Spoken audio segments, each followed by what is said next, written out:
I wanted to talk for a minute about how cybersecurity events that disrupt complex manufacturing organizations can be special cases that incur more downtime than other sectors.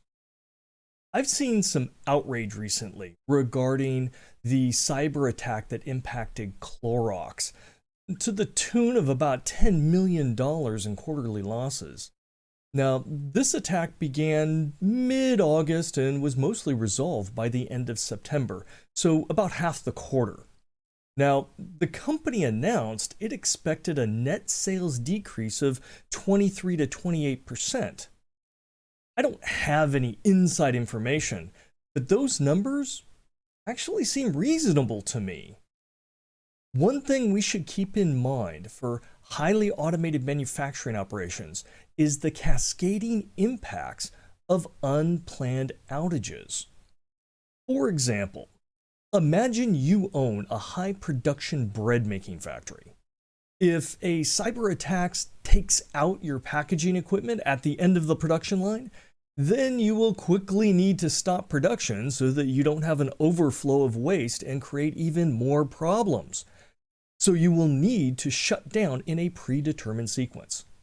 Now, hopefully, the problems are addressed in a short period, but cyber attacks can go on for hours, days, or even weeks.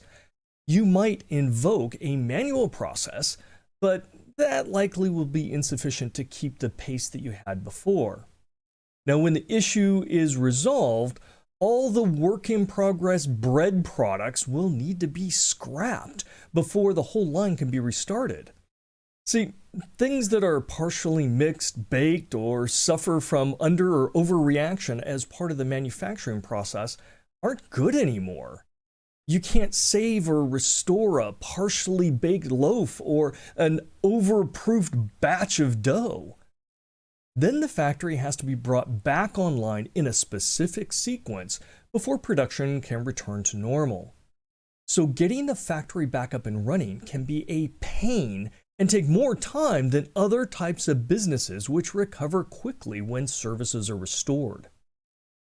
Outages like this can have a much greater impact, especially if the factory is designed for just-in-time supply chain or doesn't own their own shipping and logistics. I feel for those manufacturers that have to deal with cyber attacks that screw up supply feeds, production, delivery timing, and customer fulfillment. And the more we understand their pain, the better our opinions are of their crisis response performance.